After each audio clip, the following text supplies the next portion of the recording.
maybe we're all a bit different and weird, the people that really fall for craft beer hard, but we just found so many of our people so quickly, and it just really reinforced to us this is why we do this. So we knew what we loved, we knew how we liked to host events, how we liked to bring people in but for more than just the drink, and it kind of paid rewards once we did it. Once we did it for ourselves rather than someone else.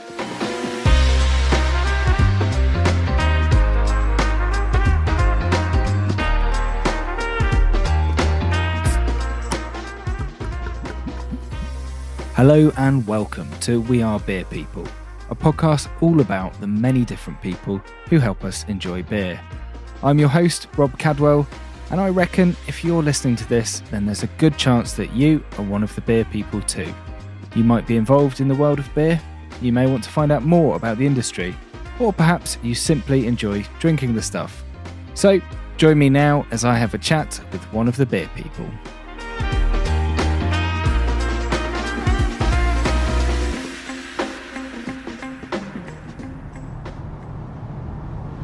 Welcome to a railway arch in Windsor, Berkshire. But this is a railway arch that's become somewhat of a destination beer location, with Two Flints Brewery literally next door and Windsor and Maidenhead Brewery just a few hundred metres away. We're at Rabble Brewery and Taproom, which has been open now for about 6 months, and I'm delighted to be speaking with co-owner Dave Hayward, who also co-owns the two A Hoppy Place Bottleshops in Windsor and Maidenhead. Dave and his partner Naomi have a great story of following their passion to bring a better balance to their lives, and over the past 4 years, building a community of people all around beer. We record this podcast on a Thursday night in their bustling, bright and colourful taproom. So as well as the bubble of conversation, you may hear the occasional sounds of Dave's dog Simcoe and her best friend Copper playing together in the background. But it really shows the welcoming environment they've created here. I do have my worries though. The royal family are definitely going to be missing out on some of their usual Windsor crowds, and I put this to Dave. Are the rumours true that you're stealing away footfall from the nearby castle? I'd like to think that's true. I don't know if it's exactly true yet, but it's something we really want to work on as we get into next year, especially. So we really want to, and I'll probably try and get this into your pod a few times today, generate what we're calling the Windsor Beer Mile. And, get people to come to town, not just because there's some posh people at the top of the hill, but because there's fantastic beer down here as well. And of course, you can see the castle from outside, so in the summer months, have a look at them whilst drinking a nice tasty pint or something. Absolutely, and you can really be nearer to the railway station from getting here or anything like that, but it all looks good. So, cheers anyway. Cheers. So firstly, how are you doing, and what have you been up to today on Thursday? It's a big question, so we'll get it out there up front. I work in the beer industry, I also work in the IT industry, I also now do sales and everything else. So today, I'll take you through it from the beginning. I made some bad choices last night that involved beer that I shouldn't have drunk quite late into the evening, because yesterday we were hosting a pub quiz in A Hoppy Place Maidenhead, which is my second full-time job, of course, managing that. At this point, can I ask how many full-time jobs you have? It's 3 at the moment. I think that's probably the limit, because I do need to sleep at points. That's fair enough, So we did that, hosted the pub quiz, that was lovely. Had a couple of beers after, that was lovely at the time. Woke up this morning, that was less lovely. You're dealing with your past decisions at this point. and then had to rush over to Heathrow Airport to do my day job, where I manage a couple of teams and am director in a tech company. Which I still have to do full time, because we might talk about beer industry health and all the rest of it in a short time. Absolutely. And then I've rushed straight from there here to have a chat with you in my third full-time job, Rob, which is, of course, co-owner of this brewery. Excellent. So. Well, thank you very much for joining us. I know how busy you are today. Can you tell us who you are and what you do? Yeah, I can say I'm Dave. I co-own this place here, Rabble, as well as A Hoppy Place. And really, I don't do much time behind the bar anymore. I did in the early days. So Hoppy Place Windsor's about 4.5 years old now, just starting to plan out our 5th birthday, which will be in August. And, in the early days, it was very much Naomi, who's upstairs making Christmas decorations, my wife and co-owner, as well as her brother, Jason, and I. That was the business. That was just the 3 of us. So we would always be bar side as well. But quite quickly, I realised that although I can pour a pint, my strength is in the operational side, the finance side, the website side. Something that we're quite lucky about is just, terribly unlucky in the first hand, which was 6 months into us running, COVID happened. Yeah, it was very unfair, wasn't it? It was unfair, but we just started to build some regular customers, and the lucky part is I do IT by day, and I'm kind of quite good at it. So we managed to get our website going and trading online and driving around delivering beer quite quickly. So what I do really is ferry stuff around and try and keep people happy, and that's our staff to make sure that we're doing well here. At the Hoppies and now at the brewery, and the public as well. So I do a lot of the face of both businesses. I do the social media. It's usually me talking rubbish on the internet about beer, about either this business or the other, trying to engage with people. So really, I just turn up, prop up at the side of the bar, talk rubbish, and then hopefully things go well enough that I can pay our staff at the end of the month as well. That's all right. But that's me stuff. today. Yeah.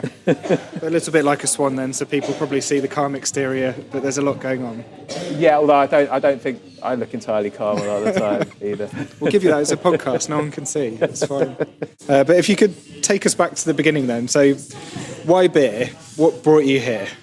So I like this story because it's a hobby of passion, but it was kind of, in my case, done for altruistic reasons, really. So, from the age of 14, really, I was drinking beer quite regularly. I found, at the time it was commercial lager. There was a lot of Carling and stuff like that, which, whatever, it's fine. I'm not the kind of person who dumps on big macro beer. I don't sell it, because why would I? But it is what it is. I think our product's better. But again, if that's what someone drinks, we've got an opportunity to give them a tasty pint of our lager and hopefully prove that it's better. So I'm not here to gatekeep craft beer for people.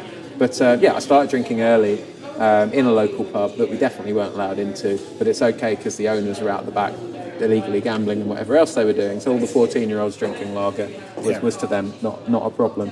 And for about 10 years that was it. That was really what I did. At some point in the midst of that, I met Naomi, my now wife. We've been together for 18 odd years. And she quite liked the beer as well, and her dad was a big drinker as well, so we had that in common. And for us, from the very beginning, it was because of the social aspect. So I went to that pub when I was too young to meet 5 or 6 mates who were also too young, and we'd have a great time around a table, and beer was a part of that conversation. And for Naomi and I, that was very much the same thing again. And about 7 years ago now, because Naomi was commuting from Maidenhead, where we now live. We moved from northwest London at some point to Maidenhead. She was commuting to Shoreditch every day to work in the fashion industry. So she's, as you've seen, quite a good designer, has a good eye for things like this. That was her life, and she was done with it. It's a very, very tough industry, very unrewarding, unforgiving, with a 4-hour commute every day. And we sat down and had a heart-to-heart about, what would she rather do? And we kind of settled on beer. So my origins for getting into this industry, and I'd like to touch on it a bit more later, but was really to make sure that Naomi had the career that she wanted. So I was the man with the numbers behind her vision, really, for Hoppy Windsor, and that's where we started and where we've come from. Yeah. Oh, lovely. So all starts from people, which is my next question, really. And we've heard a bit how busy you are, but I think you couldn't have a Hoppy Place and an indie Rabble without all the people around you. 100%. The partners, the co-owners, and all of that, and the crowdfunders. But how have people helped you get here? So, people, we wouldn't be trying to do this, as I said, if we hadn't had a love for that environment, for people, for pubs, for pints, for community. And when we started A Hoppy Place, I think Naomi and I, we lived in Maidenhead at that point for about 5 years. We're just over 10 now. And we'd not really made any friends in the area. We still had contacts from where we used to live in Harrow, but we had no one out here really, except each other. And we started the pub. Within a couple of years, there were 30 or 40 people that we consider close friends and call close friends. And I just realised, maybe we're all a bit different and weird, the people that really fall for craft beer hard. But we just found so many of our people so quickly, and it just really reinforced to us. This is why we do this. We knew what we loved. We knew how we liked to host events, how we liked to bring people in, but for more than just the drink. And it kind of paid rewards once we did it. Once we did it for ourselves rather than someone else. We did a little bit part-time elsewhere with other breweries and stuff like that as well. Once it was ours, the people came to us, and it's very difficult at the moment.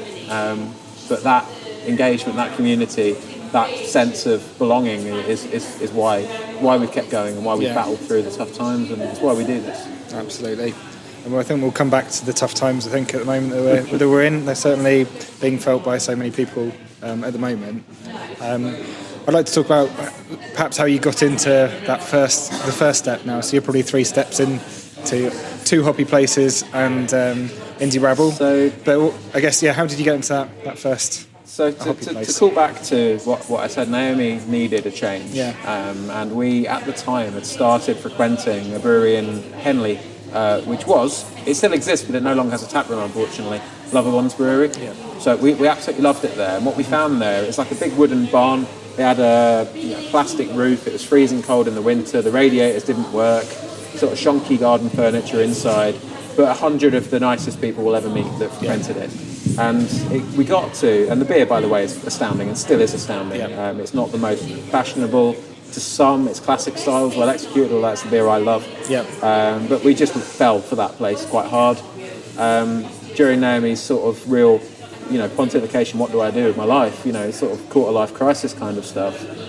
We were sat there having a beer over it, and we spoke to the owner, Jeff, and just sort of said, well, could Naomi do some shifts here? And she did. She started working behind the bar there. And, then at a certain point in time, Naomi had an event because she's also in a band. So I turned up and I did the shift.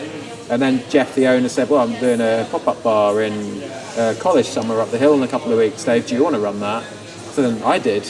And then I started learning how to, plug John Guest into each other and set up a beer chiller and do the cellaring side of stuff, which was new to us. And that was our initial way in. And we went from there. Naomi managed to secure a full-time role at Mad Squirrel, who, if anyone who's listening doesn't know, I think they've got 6 tap rooms now. They're quite successful. And their owner, Greg Blesson, comes from big alcohol, as it were. He's Diageo.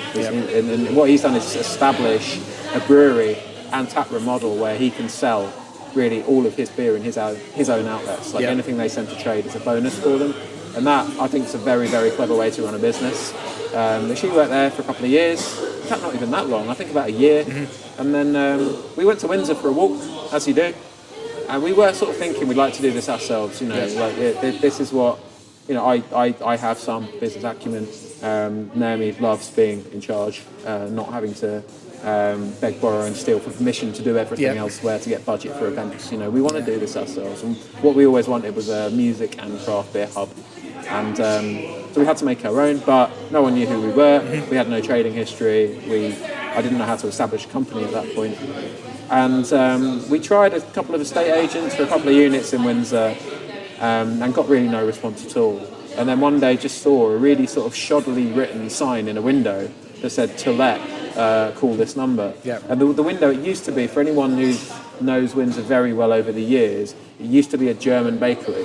So there's a big German flag in the window on St Leonard's Road, but it was all closed up. It was ancient. All the furniture in there was from the 70s. Wow. But the guy phoned us back, and it's a private landlord who we submitted our business plan to. I googled how to do a business plan, but took it very seriously. You could probably pop that into AI now and generate something, but I guess you had to do the hardest yards at that point. But put a lot of numbers into that, submitted it to him, gave him our vision, sat down, had a beer together, and he believed in us. So with sort of no reputation in the beer industry, no trading history whatsoever, suddenly we had a lease on a shop in Windsor. That was just over 4.5 years ago now that we got the keys for that. So and then things snowballed. Absolutely, So in some ways, Loverbonds was your gateway into the business. It was, and the community that Jeff had in that tap room, which is sadly now a block of flats, it's what really cemented to us the way. I don't know if it's the way to be successful because the jury's still out on that. But what we wanted to create was a space for our mates that hopefully also paid the bills. And we've loved the majority of it, even through COVID, the connections that we made with people, the bonds that we've got, the permanent friendships that we've got. Of course, we met 2 people in the Hoppy Place garden. Turns out one of them's quite a good brewer, and it's led to the building you're in now, which is the brewery as well. None of that would have happened without Loverbonds. None of that would have happened without that landlord believing in us. We met Alex and Ali there, and here we are now, kind of thing. A few years later. So. It always comes back to people, though, doesn't it? People giving you a chance, people helping you, people coming together, and all those sorts of things. So. And it's often said, but craft beer is just such a lovely industry because whenever anyone needs anything, there's someone there prepared to give up their time for free, for nothing in return. No future favours. It's just, oh yeah, you could try and do this. Yeah. Or, oh, you need gas, we'll bring it over. You need a beer on an emergency, you can't afford to pay, we'll bring it over, sort us out. All of that kind of stuff. It's just a really refreshingly kind industry to be a part of. Yeah, I've heard it a lot, but people say that brewers and breweries do help out, and it's quite unusual. You think in other industries they could be viewed as competitors. Yeah, I think a great example is literally next door. So Two Flints next door, they opened about 4 months before us. And when we were taking tenancy of this arch, they were asked, how do you feel about another brewery being next door? And we were asked, how do you feel about another brewery being next door? And of course the Archco, they brought us both in, and they opened about 3 months ahead of us, but we both started, and we're both breweries, we're both the same size of brewery, which is a lot of beer to sell. We're both trying to fill our tap rooms every night, and yet on both sides we said, yeah, that's great, because we'll get more people down, we can be more than the sum of our parts. And we share a forklift. We've co-hosted events where people get one wristband for both breweries, and I think I can't think of another industry where another business doing exactly the same thing as you could open next door and you'd be like, oh yeah, great, can we share equipment and brew together and help each other with recipes and sell each other's beer and all that kind of stuff. Yeah, absolutely. It's a very beery thing.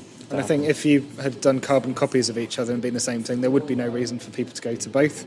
But you're all different. You offer different things to different people, different beers, different environments. We do. I think that's good. It's not like by design from our side that we're different. It's kind of luck. But Naomi and I and Alex and Ali, the four of us, we enjoy. You could argue sometimes the more classic end of the beer spectrum, but executed very well. Yep. So my favourite beer styles are West Coast IPAs, lagers and stouts. Yep. The head brewer next door at Two Flints, Brett, he's got a very, very good background as a hazy IPA producer. And we do those as well. Mm-hmm. And then equally, we're more into our live music. They show the rugby more. But we just seem to complement each other really well. And there's a lot of value for people coming to both.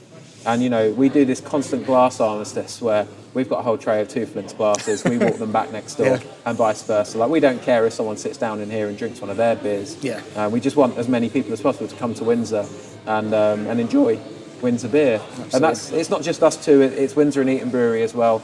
They've been here 10 years. Equally, they've been very supportive of us, which we were slightly more nervous about, but they get it as well. And all three businesses just want good people to come and drink good beer, and it's nice.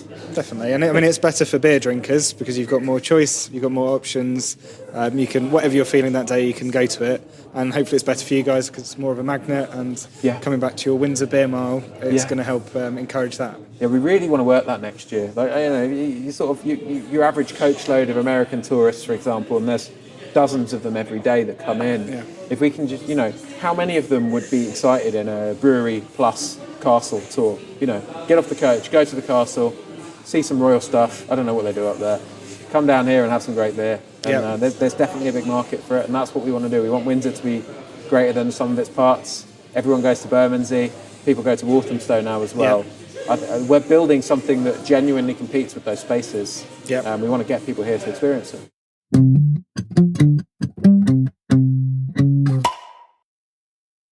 For someone running 3 different business locations, and you've mentioned you've got your day job in IT as well, I'm sure there's no average day, but what would a typical day or week look like for you?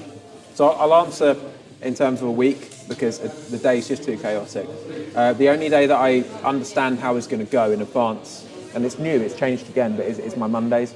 So in the day job, I work compressed hours now. So I do 4 days a week, kind of, 8:30 till 6:15. Which are long days, and then my evenings are dedicated to these places. Whereas Monday, that's my hoppy indie day. So Monday now, we get in, get a coffee, get a bacon roll usually, and that's 6-8 hours selling. And that's we're trying to get into as many accounts as possible with the brewery. It's myself. I'm fortunate to know a lot of people in the craft beer industry because of hoppy. So I've got a lot of connections, a lot of breweries that have bars, a lot of bottle shops that were in the same space together, a lot of pubs that I've gotten to know over the years that I can now lean on to try and buy beer. So at the moment I'm leaning on my connections as best I can to get us trade accounts. Yeah. Quite cool. We've had our beer in almost 100 outlets already. Wow. We've been selling for 3 weeks really. So it's been quite good so far. But that's my Monday, is really selling as best I can. I'm not wonderful on the phone. I'm one of these people that can fire off 50 emails and the time it takes to pluck up the courage to Yep. dial one number. But we're working on that, and that's alongside Charlotte, who's someone that we picked up working at Hoppy Maidenhead. Although her background is Windsor, she's a Windsor local. She used to work at Windsor and Eton as well, but she's now helping me on social media and on sales Nice. and all that. Yep. So my Mondays, they're relatively clear. The rest of the week for me personally is just abject chaos, it must be said. So every day I am somewhere, usually multiple places, doing multiple jobs. So, All at once. Yeah, all at once. So it tends to be like today's a great example. Got up at 8 feeling terrible. Should have got up at 7, but I knew I was going to feel terrible. Yeah. Got dressed, jumped in the car immediately, went straight to Heathrow where I work my day job, which I manage several teams and a couple of products. Many hours on the phone, on Teams, arguing, battling, and in any gap I find, which is usually lunch, trying to deal with comms or paying some invoice or other, or a staff HR issue. So I've ended up managing quite a lot of people as well, across both lives, and it's just trying to fit it all in.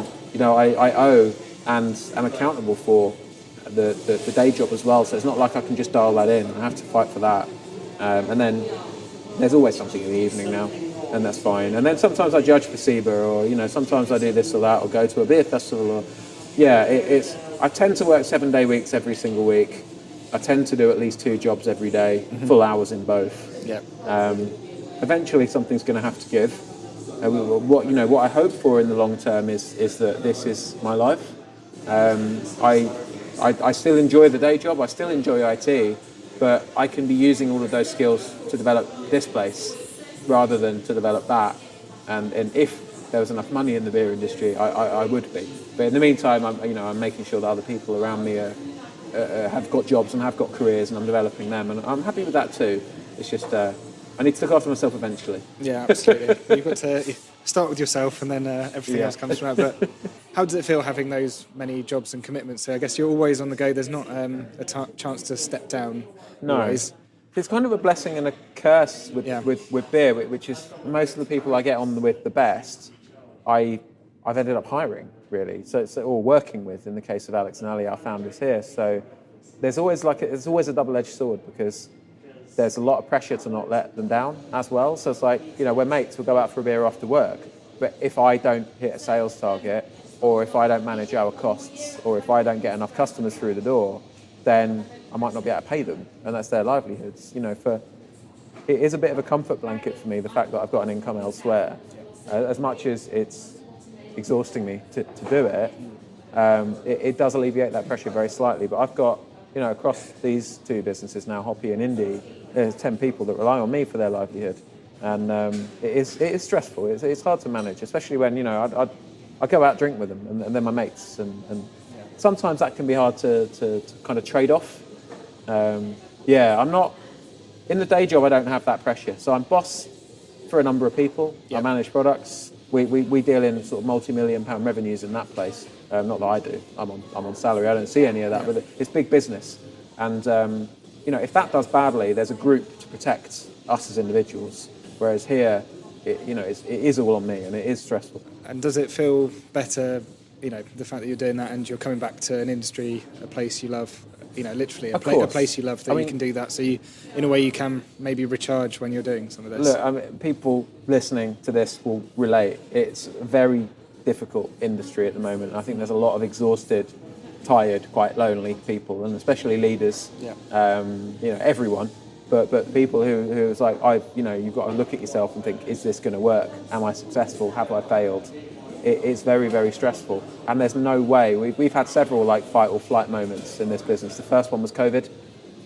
We suffered a very close personal family loss at the beginning of COVID, and it's like, either we stop, or if I can swear on your pod, I don't know, we fucking fight. And we chose the latter, and I've done that over and over.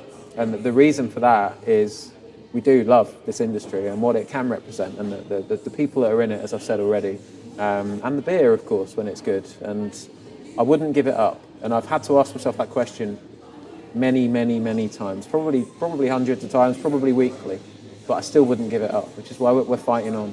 And there will be more losses this year, but the people that survive, they would have done so because they were in it together.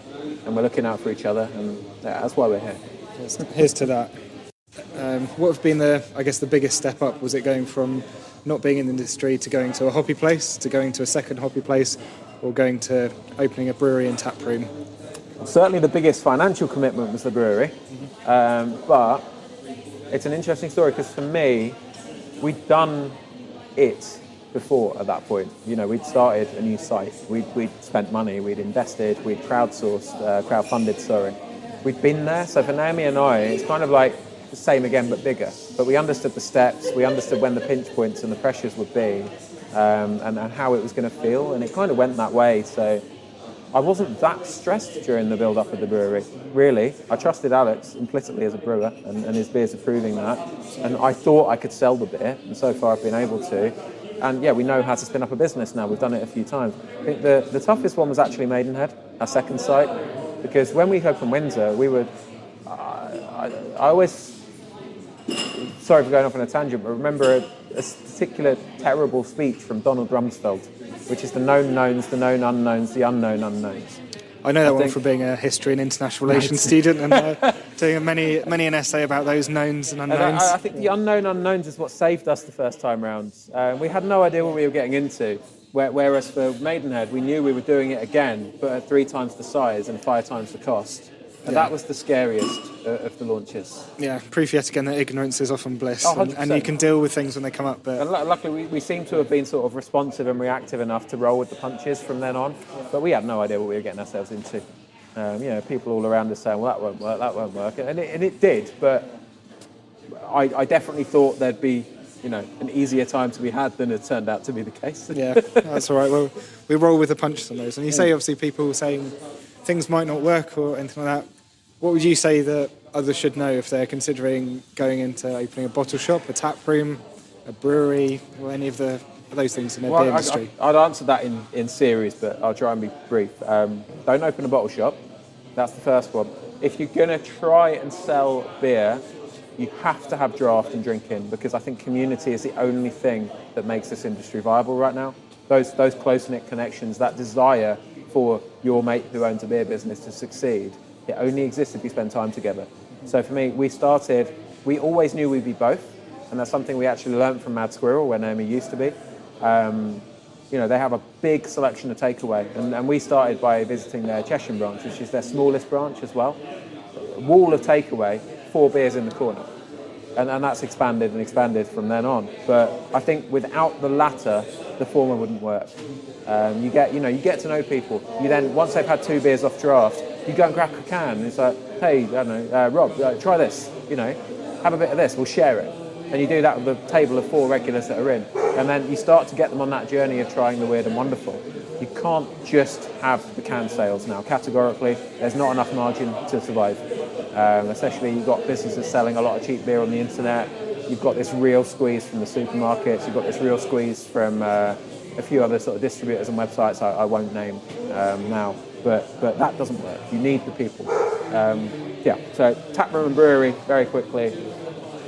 It can work, but my God, it's not easy at the moment. The margins are so tight. You need to charge a lot. I don't, unless you're going to run it yourself, staff it yourself, live in it and be on your own. If you have to pay staff, you have to pay any kind of decent rent in the southeast. It's very tough to make it work. So just be very sure of your business plan and your numbers, and check them with people who are already in the industry. Said earlier, people are friendly.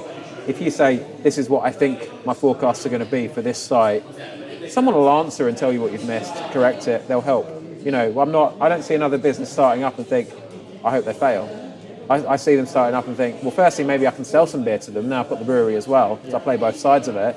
But secondly, I hope they know what they're doing. And that's where we are now. It can work. There are places still profitable, successful, happy, thriving. But it's very, very hard. It's tough. And I guess that's where you probably see the synergies more between a brewery and a tap room, and having those all together, different reasons for people to visit. And I think the brewery tap is critical, really. I think, again, it's engagement. I know some places do very well when they can't have people on site and seeing the brewery kit, the shiny. But people want to feel like they're a part of something. And if they come in and drink and they can see the tanks the beer came out of, they do.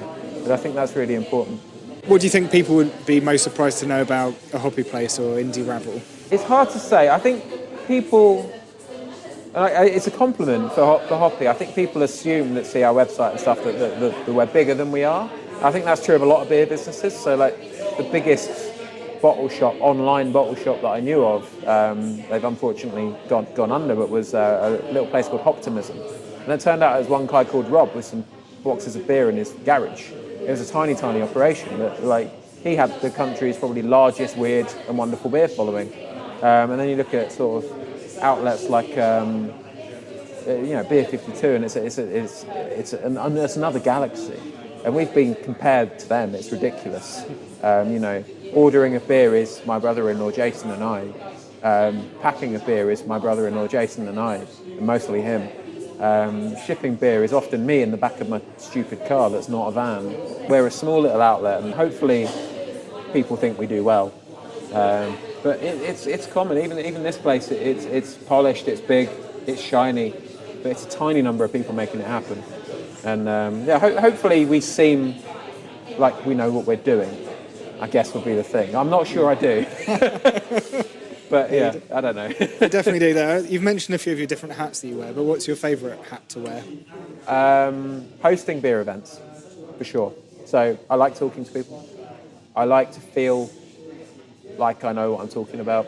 So in IT, a lot of my time was spent as a consultant. So it's going on site with our bit of software. I know more than the customer. I can be in front of one person or 500. It doesn't faze me at all. I love that kind of thing. So like in the early days, and it's also really good, it got us a lot of customers, I'd host beer schools every month. I'd be there, I'd be giving people beer history, taking people through a journey. A lot of the people that came into Windsor in the early days, there was no other craft offering in town at all. They've had bitters, they've had lagers, they've had traditional English pale ales. And suddenly we're turning up with like double and triple hop, hazy, insanity, sour beer, imperial stouts, pastry stuff, and getting that connection where someone that I'm talking to is excited about something they've never had before, and then wanting me to tell them more about it. That's absolutely the best part of the job. Second best is buying beer. I'm like a kid in a sweet shop, just going around ordering cases of this and that, trying to be financially responsible while I do. Yeah. It's always having a personal mindset, but also remembering it's for the business and you need to sell it as well. Yeah, I like people to come to me and ask me about beer. I love talking about beer. I love connecting over a great beer. Yeah, those are the benefits. And before we recorded this, we were sort of preparing for it, and you mentioned your personality type. Is that something you want to talk about a little bit? Well, I think for everything that I've just said, I'm actually quite a shy and reserved person. So, like, I'm confident when I know my subject. So, the people coming to me and asking me about a beer is really important to me on like a personal level, because if I'm at home, I'll just be at home quietly, like, on my laptop, or for the 5-10 minutes a day that I've actually got playing a computer game, something like that. Sometimes I have to force myself to go out. I really do, because it's like people, engagement, and whatever. But once I'm there, if I didn't have beer, if I didn't have something that I knew intricately, I'd still be very, very shy and reserved. But because I do know that, I can just jump in, and it's funny. What? I can totally relate to all of that. I think it's what shared interest does for you. I know, but it does just help, doesn't it? It's like, all of my experiences at the pub, it's like you get your beer, you sit down, and you say, "So mate, what do you think of that?" And it just starts a conversation every time. It's wonderful. Because otherwise, it'll be like, "How was your day?" It's so robotic.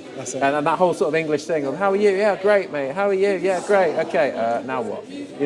Beer takes that away. So I love it for that. 100%. So we've got this far in the interview without me asking, what's your favourite beer? I think my favourite beer isn't one that I get much of now, but a specific beer, if I had to name one, I always cite Sierra Nevada Pale Ale. But for me, that's because that was the gateway beer. I remember probably 12, 13 years ago, something like that, it suddenly started appearing in Fuller's pubs. Yeah. And I went from drinking, either just whatever lager they had, or pints of ESB, or Pride, to, what's this hoppy weird thing there? And trying it, and just having my mind absolutely blown by the flavour that it had compared to anything that I'd experienced before. We were starting to have a craft beer scene, very early days at that point, but I wasn't aware of it. and that really opened my eyes to what beer could be. And since then, of course, great for me, such a commercially available beer. It was in Tesco. Yep. Again, I'm not here to gatekeep people's buying choices. I do think that supermarkets are a great way in for new customers, and we're not rich enough in this industry to turn away any potential new customers. So I embrace that. I don't sell those kind of beers. I can't compete, but I embrace supermarket craft beer. They could get 3 Sierra Nevadas in Tesco for a £5, I think it was. And I did that a lot. And that was the beer that started me on all of this. And since been to both breweries, did a little pilgrimage as part of our wedding honeymoon to Chico.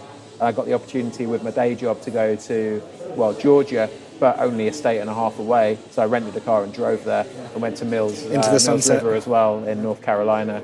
And I think the best beer city experience I've had in Asheville in North Carolina as well, with Burial and Sierra and the likes. And yeah, there are still some people in this country that don't understand how completely in the pocket or favour of the American beer market we are. Everything that's here wouldn't exist without what they did.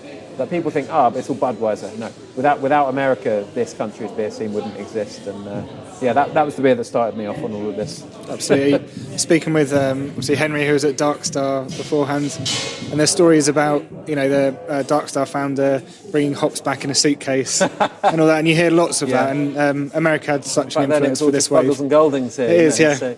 That's all we have to rub together. But it's interesting to see that some of that coming back a bit, isn't it? So it sort of comes into vogue again. And I mean, like a slight segue to that, but what we're doing with the English hop market now is really remarkable. Obviously, a lot of them are spliced from sort of American origin hops originally, but I got my hands on a batch of UK Cascade recently when we brewed at Ampersand for one of our launch collabs, and it's absolutely incredible. So this country can do a lot more than just Fuggles and Golding. Yeah. It's like we're very used to doing Fuggles and Golding and doing that well. And some of the new hops that are coming out there, they range. I think there's still a hybrid between English and US, I think. Yeah. And you might have to use them differently to a US or a English hop. I think like, it's come up quite a lot recently, but the word terroir, as it relates to beer, our appellation, to use a wine word, is not the same. Our soil's not the same. The humidity and the temperature are not the same. But we can get very close. It's super, I love a traditional bitter brewed well, don't get me wrong. I love English beer styles. And I'm not actually the biggest fan of hazies. Like all of the big, incredibly yellow, incredibly aromatic tropical stuff. I tend to prefer something big and bitter. But what our country can do, if you know how to use the hops, is pretty remarkable now. Which maybe is good with the cost of shipping and the cost of fuel and energy and all of that kind of stuff. But what's your best place to enjoy a beer?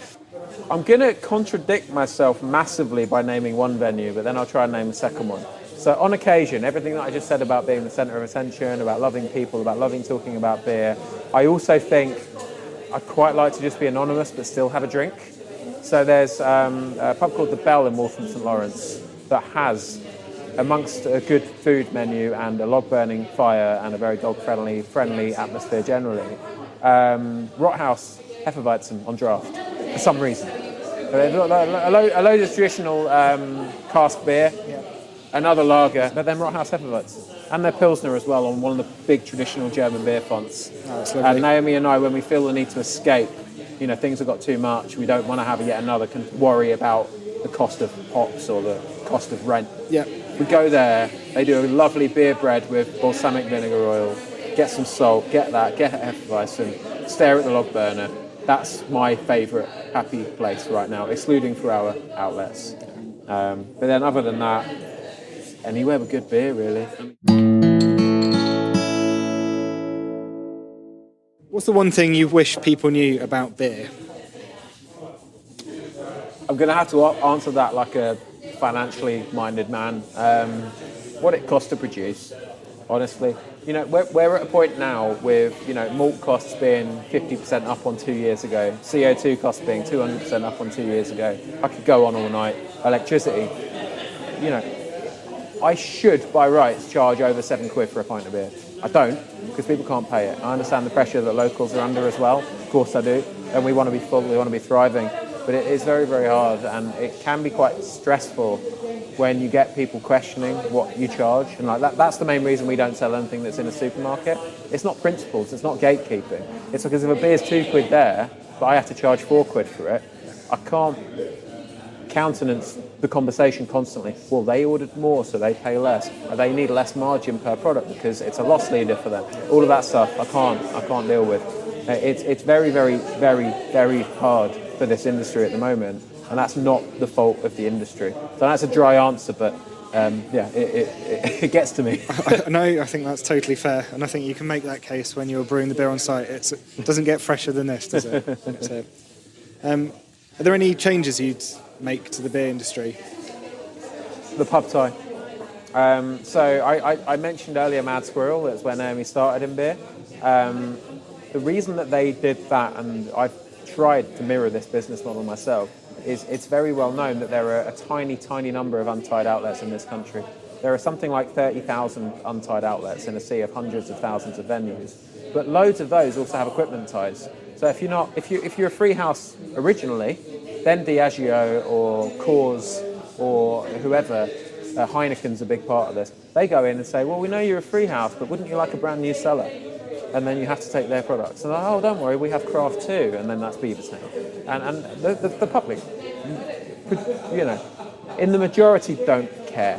If they're into a hazy beer now, they don't care if it's owned by Heineken or whoever else. They're not bothered. We need more routes to market. The reason that we started with a brewery, the reason that we started with 2 bottle shops and bars before we established the brewery is we knew we needed sites to move our beer.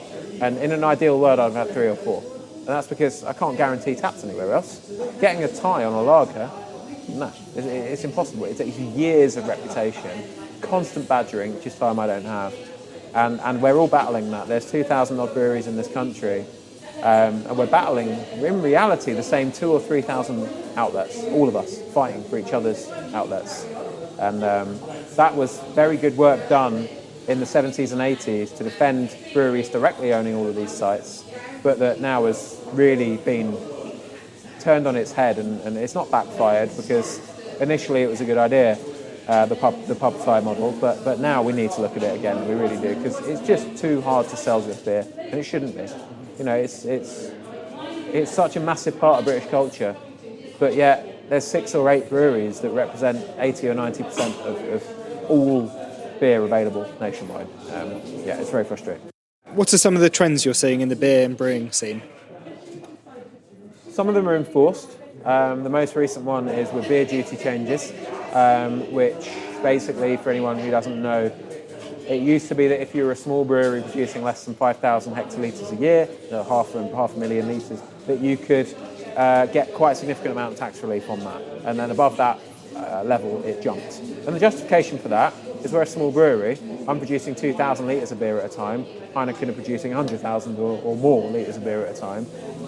Scales of economy are a factor. The staffing costs are a massive, massive part of running a beer business.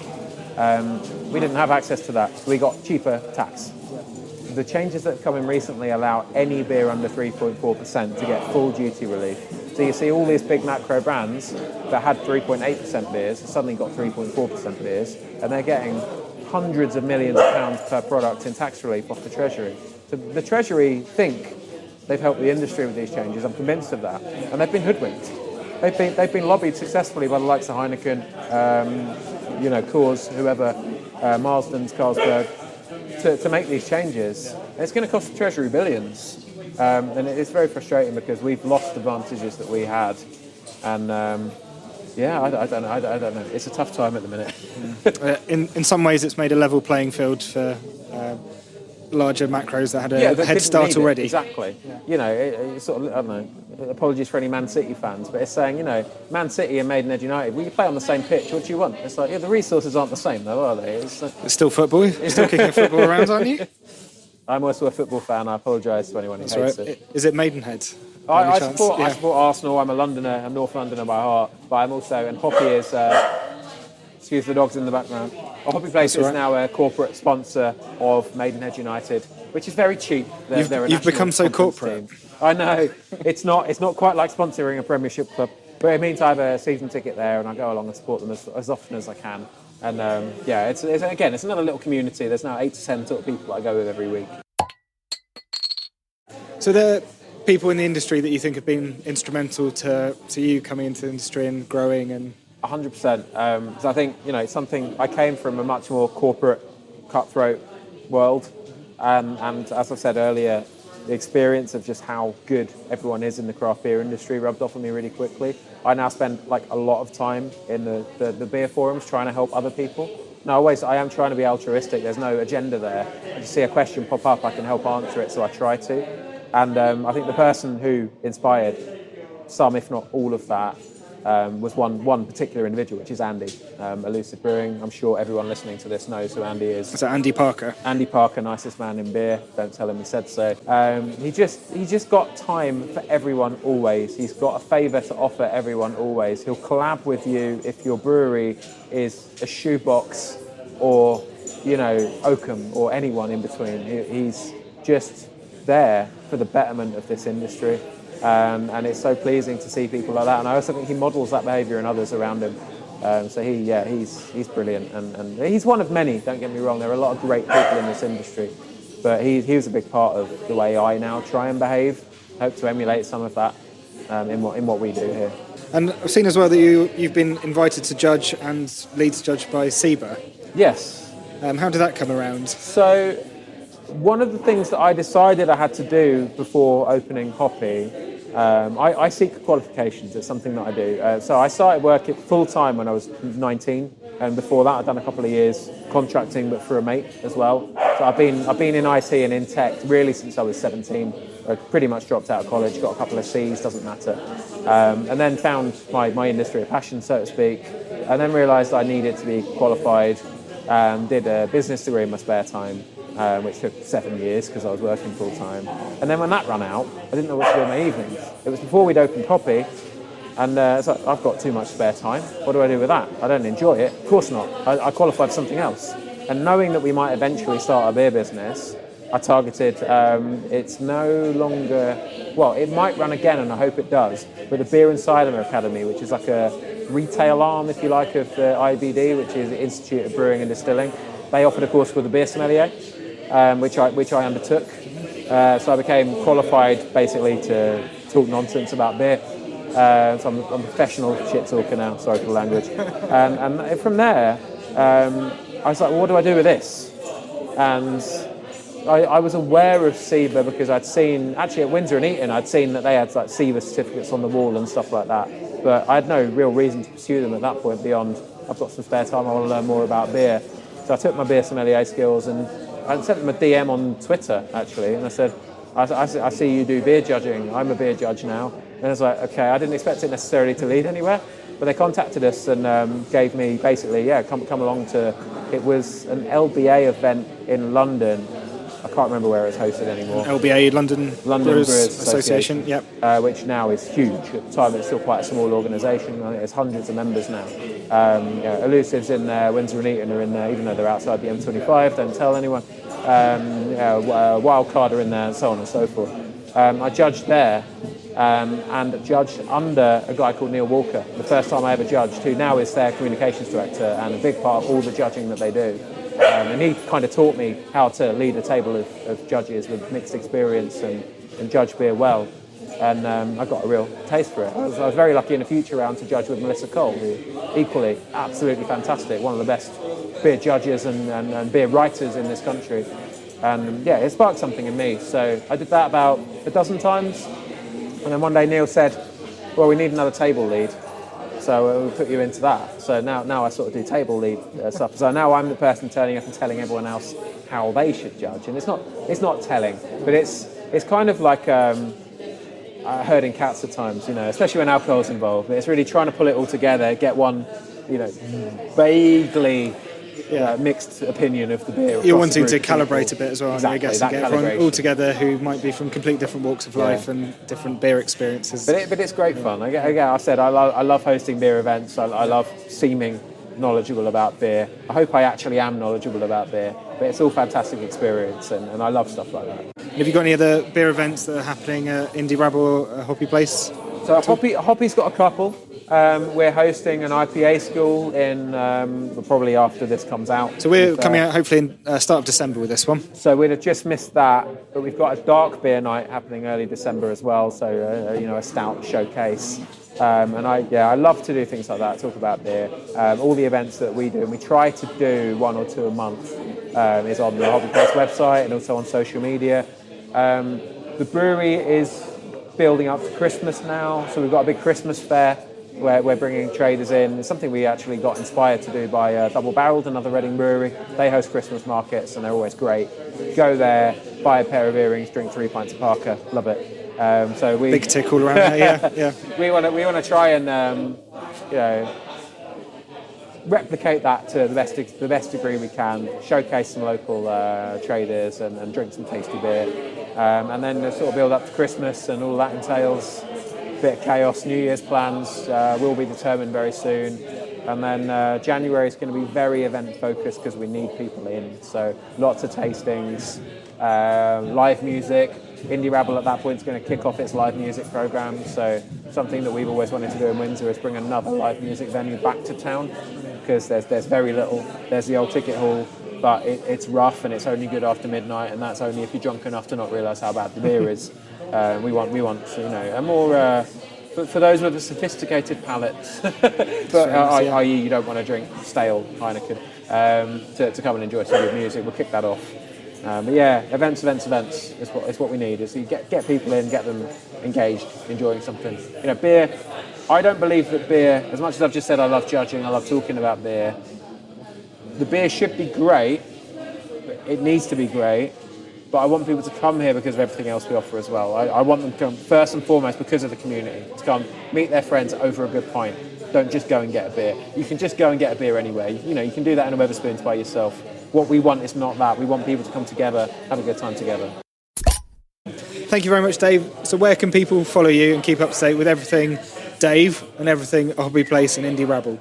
So we're on all of the socials at both A Hoppy Place and Indie Rabble. So if it's anything about our beer or our beer businesses, reach out to those channels. It'll be me that picks it up, but from a business perspective. If you want to just talk to me about any aspect of opening a beer business, the beer industry, anything like that, then Facebook's probably the best place. If you search for Dave Hayward, you should find me. If you don't, you can also send me an email, which is dave@ahoppyplace.co.uk. I'm always happy to talk to anyone about this industry, really. I spend probably far too much time procrastinating, talking to other people about their businesses. Bearing in mind I already have 3 full-time jobs, I probably ought to focus. But you don't have time to procrastinate, I don't think. Well, no, I don't, but it's who I've always been. I'm always spinning plates and excited by the one that's already crashed on the floor somewhere else at the same time. That's who I am. That's very good. Well, thank you very much, and I think we'll probably say cheers to that. Cheers. Thanks for having me on. Cheers. Well, a very big thank you to Dave, and I suppose I should thank Simcoe and Copper too for their contribution. Thank you as well for listening, and I hope you can join me on the next one. And this is the part where I ask for your help. If you haven't done so already, please subscribe to the podcast, leave a review or rating, or share it with others. This really helps us out and helps other people find the podcast, particularly as we're starting out. And you can follow us on social media. Search for We Are Beer People, all one word. You can also email us at wearebeerpeoplepod@gmail.com. Let us know what you think. Share your thoughts, and if you have any recommendations for beer people you'd like to hear from. And until next time, don't forget, you, me, us, them, we are all beer people.